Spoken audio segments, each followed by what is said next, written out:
The house was quiet except for the soft hum of the refrigerator. On the kitchen table lay an open backpack, crayons, a half-eaten sandwich, and a folded letter. The father, still wearing his work uniform, unfolded it gently. In a child's handwriting, it read, "Dear Santa, I don't want toys this year.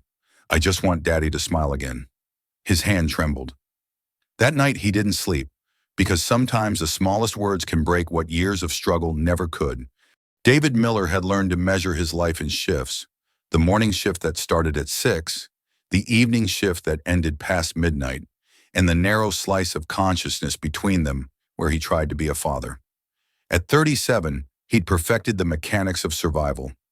Wake Grace at 7, pack her lunch while she dressed, drop her at school by 8:15, work until dark, come home to a sleeping daughter, repeat. It was a system that kept them fed, housed, and technically together, even if together felt increasingly like two people occupying the same space without actually connecting. The apartment bore witness to their careful routine. Bills stacked neatly on the counter, waiting to be paid in order of urgency. Grace's artwork covered the refrigerator, cheerful explosions of color that David barely registered anymore. An empty chair sat at the dinner table, the one where Emily used to sit, where she'd ask about their days and make even the ordinary feel magical. David hadn't moved it, couldn't move it. It stayed there like a monument to everything they'd lost. Emily had died 18 months ago, a brain aneurysm, sudden and senseless. The kind of tragedy that arrives without warning and leaves you wondering how the world can keep spinning when yours has stopped completely. She'd been 34, healthy, laughing over coffee one moment and gone the next. David had been at work when it happened. Grace had been at school. By the time they reached the hospital, there was nothing left to say goodbye to, except a body that looked like Emily but felt impossibly wrong. Since then, David had focused on the practical. Grace needed stability, routine, normalcy. He worked double shifts to cover the rent Emily's income used to handle.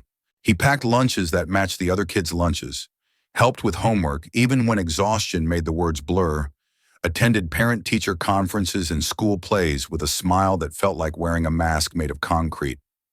He thought he was doing well, thought if he kept all the plates spinning, if he maintained the appearance of functionality, Grace would somehow emerge from this childhood unscathed. She seemed fine, quiet maybe, but children were resilient. Everyone said so. She colored while waiting for him to come home, did her homework without being asked, said please and thank you, and went to bed on time. She was being so good, so easy, that David convinced himself they were managing. This particular Friday started like any other. David came home at 12:47 a.m., body aching from lifting boxes all day, mind numb from the repetitive physical labor that at least didn't require thinking about the empty chair or the medical bills still arriving, or the way Grace sometimes looked at family photos with an expression too old for a 7-year-old. He found Grace's backpack on the kitchen table, partially unpacked. Inside, spelling homework with a gold star, a math worksheet with careful numbers, half a peanut butter sandwich she hadn't finished, and a folded piece of paper that looked different from her usual schoolwork. David pulled it out, expecting another permission slip. Instead, he found lined paper covered in Grace's careful printing, the letters uneven but determined. "Dear Santa," it began. David's breath caught. It was only October. "I don't want toys this year. I just want Daddy to smile again. He used to smile all the time before Mommy went to heaven. Now he only smiles when he thinks I'm looking, but it's not real. I can tell. Please help him find his real smile again. I miss it. Love, Grace." The letter fell from David's hands. He sank into the empty chair, Emily's chair, and stared at his daughter's words, each one a small knife cutting through the armor he'd built around his grief. She'd noticed. Of course she'd noticed. All his effort to maintain normalcy, to keep functioning, to provide stability, and what Grace actually needed was something he'd thought he was giving her, but clearly wasn't.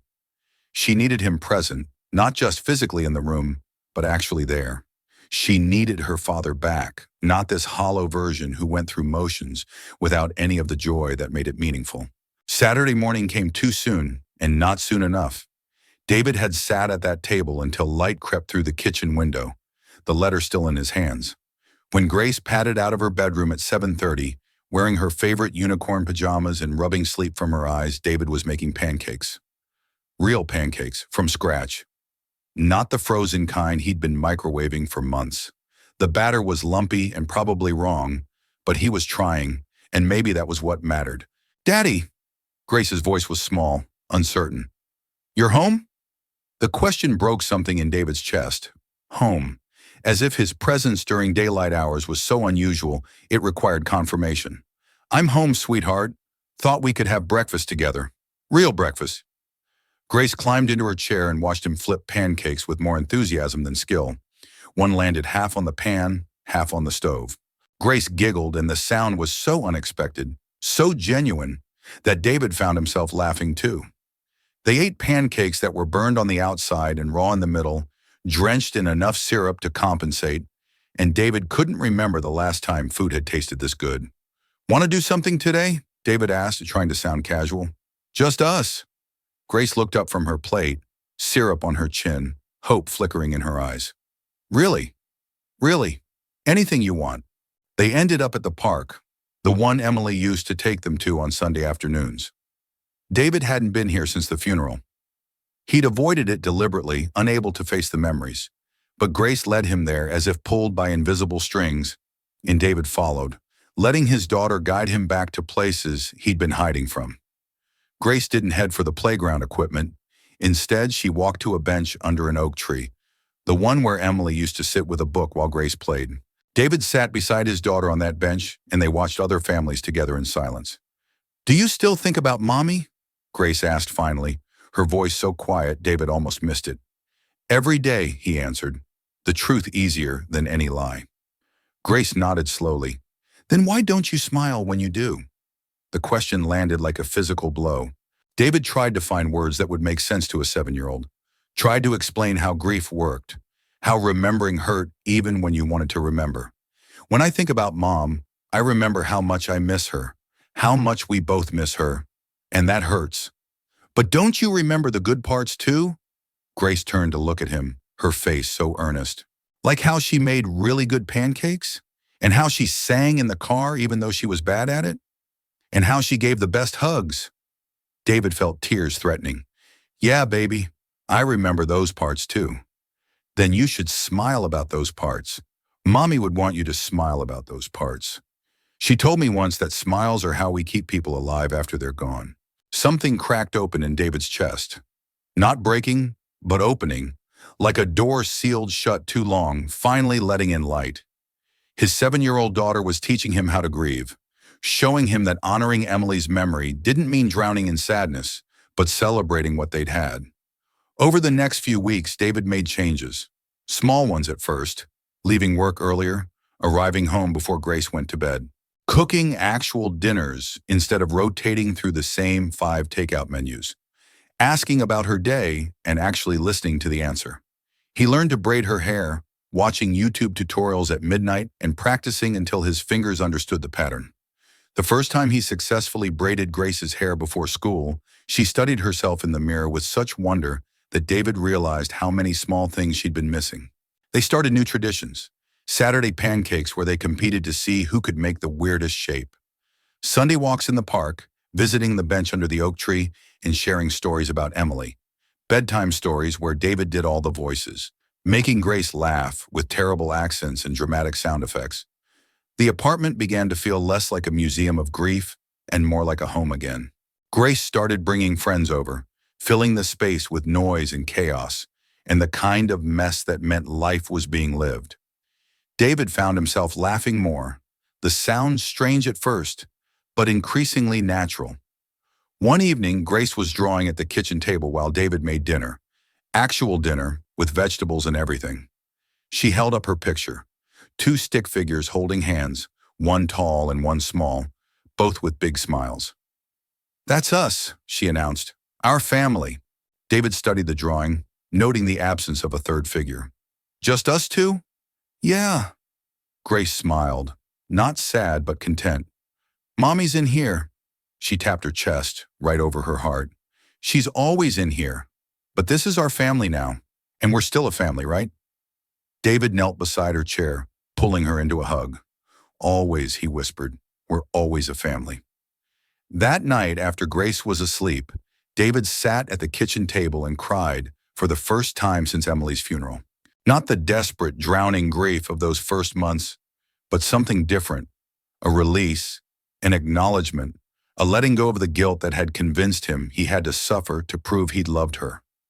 Emily wouldn't have wanted this. She would have wanted him happy, wanted Grace surrounded by joy instead of careful maintenance, wanted them living instead of just existing. He pulled out Grace's letter, the one that had started all of this, and read it again. This time, instead of heartbreak, he felt gratitude. For a daughter brave enough to ask for what she needed, for a reminder that came exactly when he needed it. Margaret Chen had been teaching second grade for 15 years, long enough to recognize the difference between a child who was struggling and a child who was quietly drowning. Grace Miller fell into the latter category, always polite, always completing her work, always sitting with perfect posture and careful attention, but with something missing behind her eyes. During October conferences, Margaret had watched David Miller arrive exactly on time, dressed in his warehouse uniform because he'd come straight from work. He'd listened intently, nodded at appropriate moments, asked intelligent questions about Grace's progress, but he'd barely smiled, and when he did, it didn't reach his eyes. Grace is doing wonderfully academically, Margaret had said, reviewing papers spread between them. Her reading is above grade level, her math is solid, and her writing shows real creativity. That's great. David's relief was palpable. I worry I'm not helping enough with homework. You're doing fine, but I wanted to mention something I've noticed in her creative writing. Margaret pulled out a small stack of papers. She writes beautiful stories, very imaginative, but they have a pattern. They always end with someone waiting. David took the papers, reading quickly. A princess waiting at a tower window, a puppy waiting by the door for its owner, a little girl waiting at a bus stop for a bus that was very, very late. She's waiting for you, Margaret said gently. Not physically, she understands you're at work, but emotionally, she's waiting for you to come back to her. David was quiet for a long time, staring at his daughter's careful handwriting. I don't know how, he admitted finally, how to be what she needs. I'm trying to keep everything together, but I don't know how to be more than that. Start small, Margaret suggested. Not grand gestures, just presence. Be there. Not just physically, but emotionally. Let her see you feel things, even difficult things. That conversation haunted David for days. He'd thought he was protecting Grace by maintaining composure, by keeping his grief private. But what if his protection was actually abandonment? What if by hiding his humanity, he was teaching her that feelings were things to be buried rather than processed? That night, after Grace was asleep, David pulled out her notebook, the one she used for school writing. He knew he probably shouldn't read her private work, but Margaret's words had burrowed under his skin. Page after page confirmed what Margaret had said. Every story Grace wrote featured someone waiting, a cat waiting for its family to notice it, a star waiting to be wished upon, a flower waiting for rain. The metaphors were transparent, a child trying to process abandonment through fiction. David closed the notebook carefully, hands shaking, and made a decision. He couldn't keep living like this, present in body but absent in spirit. Grace deserved better. Emily would have expected better. The next morning was Sunday. David woke Grace early, helped her dress warmly, and drove them to the cemetery where Emily was buried. They hadn't visited together since the funeral. David had gone alone a few times in those first terrible months, but he'd never brought Grace back. Where are we going, Daddy? Grace asked from the back seat. To see Mom, David said simply. Grace was quiet for the rest of the drive. The cemetery was peaceful in the morning light, dew still clinging to grass, birds singing in trees that didn't care about human grief. David took Grace's hand, and they walked together to Emily's grave, a simple stone marker with her name and dates and the phrase beloved wife and mother. Grace had brought her drawing, the one of their family, just the two of them holding hands. She placed it carefully on the grass in front of the stone, weighting it down with a smooth pebble. Hi, Mommy, Grace said softly. I drew our family. It's just me and Daddy now. But we're okay. We're getting okay. Daddy's learning to braid my hair. He's not very good yet, but he tries really hard. David knelt beside his daughter, rain beginning to fall in gentle drops. I'm trying, he said, speaking to Emily, though he knew she couldn't hear. But Grace deserves more than a ghost for a father. She deserves someone who's actually present, who feels things, who shows her how to live with loss instead of just surviving it. He thought about the letter Grace had written, still folded in his wallet, thought about all the ways he'd been failing her while congratulating himself for keeping them afloat. Thought about Emily, who'd parented with her whole heart, who'd laughed and cried and lived fully. I found my smile, baby, David whispered, looking at Grace rather than the stone. You were holding it all along. You've been trying so hard to take care of me, when I should have been taking care of you. I'm sorry it took me so long to notice. Grace threw her arms around his neck, and they knelt there in the rain, holding each other beside Emily's grave. And for the first time since she died, David felt like he might actually survive this. Not just survive, live, really live. When they drove home, soaked and cold but somehow lighter, Grace said, "Can we come back sometimes to talk to Mommy?" "Yeah, sweetheart, anytime you want." "Good, because I think she'd like to hear about how you're doing, about how we're doing." That night, David sat at his workbench in the garage, a space he hadn't used since Emily died, where his woodworking tools gathered dust beside half-finished projects. He pulled out the letter Grace had written, the one meant for Santa, and found a simple frame he'd made years ago. The letter fit perfectly. He hung the frame above his workbench, not as a reminder of failure, but as the moment everything had changed. The moment his daughter had been brave enough to ask for what she needed, and he'd been broken enough to actually hear it. The garage light cast shadows across the frame letter, Grace's handwriting asking for the simplest, most impossible thing, for her father to smile again. And somehow, through her bravery and his willingness to finally listen, they were finding their way back to each other. David ran his hand over the dusty workbench, thinking about all the projects he'd abandoned, all the ways he'd stopped engaging with life.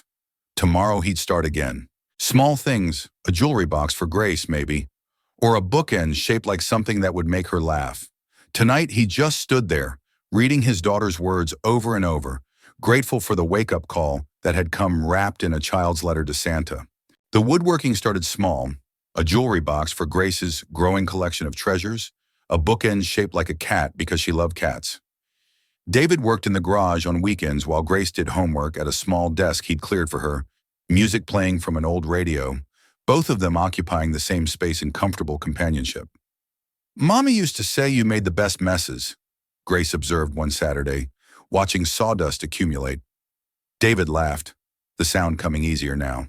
She was being generous. What she actually said was that I made terrible messes, and she loved me anyway. That sounds like Mommy.